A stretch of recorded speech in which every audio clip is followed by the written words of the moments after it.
Anong Hindi ko alam kung ano ang lasa niya.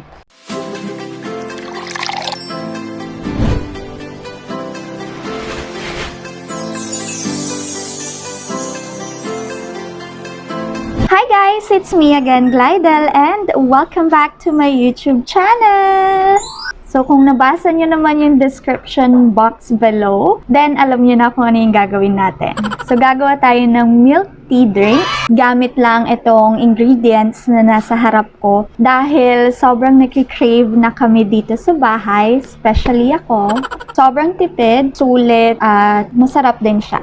Dahil sobrang init ngayon, perfect ito for our summer. And yun, itatry natin. Tapos, every time na makakagawa tayo, actually, dalawa pa lang milk tea ang gagawin natin today. So, naisipan kong gawin itong milk tea na to dahil lockdown. Halos dito sa amin, walang nakabukas na bilihan ng milk tea. So, walang mabilhan kung meron man sa city pa. And sobrang mahal nung mga delivery fee, lalo na nung mga pasabay na tinatawag na ganun. Parang mas mahal pa yung delivery charge mo kesa dun sa bibilhin mong milk tea. Tapos, syempre, since malayo, so pagdating dito, tunaw na, 'di ba? So, hindi na ganun kasarap. So, better na lang na gawin at home. So, itong DIY milk tea na to, sobrang sarap. Start tayo sa mga nandito sa harap ko. So, meron tayong Lipton, green tea, tapos Yakult na 3, tapos of course lemon, and then fresh milk. Pero pwede kayong gumamit ng kahit na ano, pwedeng bear brand powder, birch tree powder, or almond milk, ganyan. Kahit anong gatas pwede. And nga pala guys, dito sa Yakult, kung walang Yakult dahil nagkakaubusan na nga din ng mga Yakult sa grocery, pwede na din yung Delight. And then, itong laman nito is yellow. Yan, yellow siya. Ang next natin dito is itong container. Dito natin titimplahin. Ang init. Start na tayo. So, una, kuha tayo nito. Tapos, ilagay muna natin yung milk. Now, yung milk regarding sa dami, depende sa tansya nyo. Pero ang gagawin ko is yung kaya ko lang inumin ngayon. Yan, okay na siguro yan. Tapos, buha tayo ng Yakult. So, ibubuhos natin to ng buo.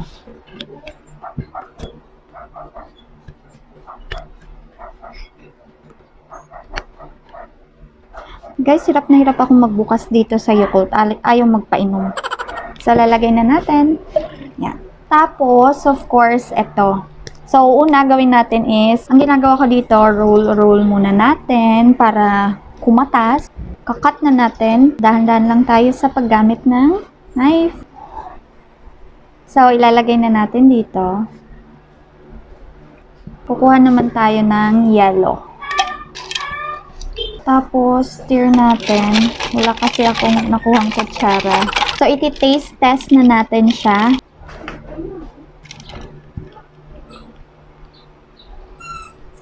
Tikman na.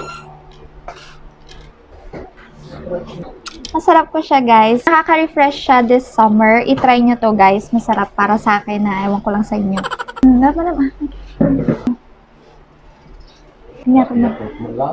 Yakult? Yakult? Garod. Matikman mo. Ano data? Hindi mo masarap?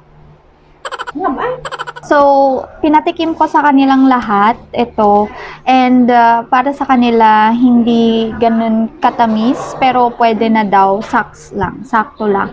Siguro dahil ito yung ginamit ko. Siguro the next time nagagawa naman ako yung powder na para mas matamis compared din sa fresh milk. Pero para sa akin, 9/10. Kaya kong ubusin to, guys. Masarap ko talaga siya. Promise. I-try nyo to, guys. Sarap niya, guys. Bet na bet ko.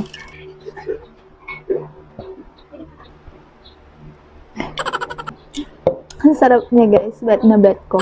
Guys, pagpasensya nyo na kung may mga naririnig kayo kasi merienda time na din namin dito at nasa kusina sila. Sorry kung maingay. Si mama yon. So, ituloy na natin ang ating susunod na milk tea. At gagamit naman tayo ng tea, Lipton. So, ito first time ko lang siyang itatry. So, gagamitin ko na dito. So, lalagyan natin ng water. Hindi na ako kumuha ng mainit na tubig kasi pupunta pa ako sa kusina. Nagme-merienda na sila. Yan na lang. For sure naman, kakatas din to. Siguro better talaga kapag mainit na tubig para mas mabilis. Bango talaga ng green tea. Okay, next is na-add na natin yung milk. Ilagay na natin. So guys, i-taste test na natin itong ginawa natin. Hindi ka lang kung experiment ba to. May ganito to. Yung may Lipton, tapos may Yakult. Basta.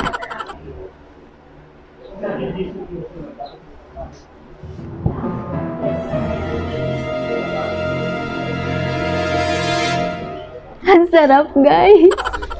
Bet, mas masarap ko to kaysa dun sa isa, yung sa lemon. Pero guys, ako kasi okay na ako sa tamis nito.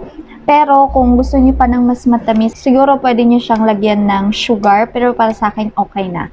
Ah, guys, nakalimutan ko lagyan ng, ng ice. Masyadong excited. Nakalimutan yung ice. Lagyan natin ng sugar. Wait lang. So, nakakuha na ako ng sugar. Test natin kung masarap.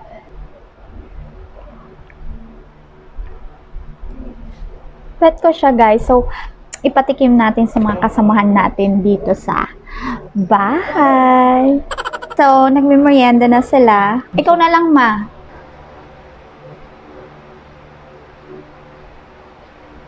Ano? Anong Hindi ko alam kung ano ang lasa niya. Hindi naman kasi na-mix na maayos. Minix ko. Hindi may sukal sa ilalim.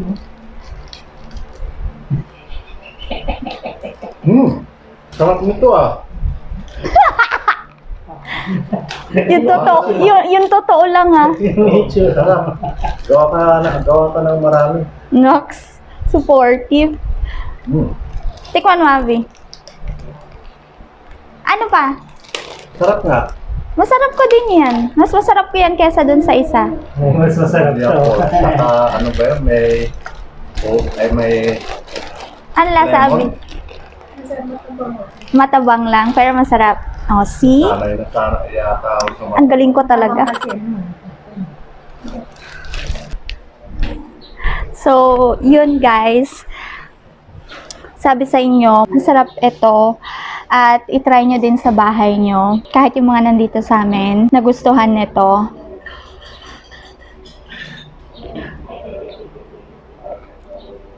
Para sa akin, sakto lang yung tamis. Pero kung tatabangan kayo dito, dagdag lang kayo ng sugar hanggang makuha nyo yung gusto nyong lasa. Yung sa akin kasi meron pang sugar, hindi ko masyado nahalo. Pero okay lang, masarap. Kaya kong ubusin to.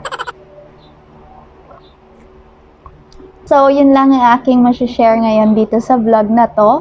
At kung nag-enjoy kayo, huwag niyong kalimutang mag-subscribe sa YouTube channel ko, hit thumbs up, at mag-comment din kayo kung ano pa yung mga gusto niyong gawin ko or yung mga request niyo. Yun lang guys, I love you all. Bye-bye!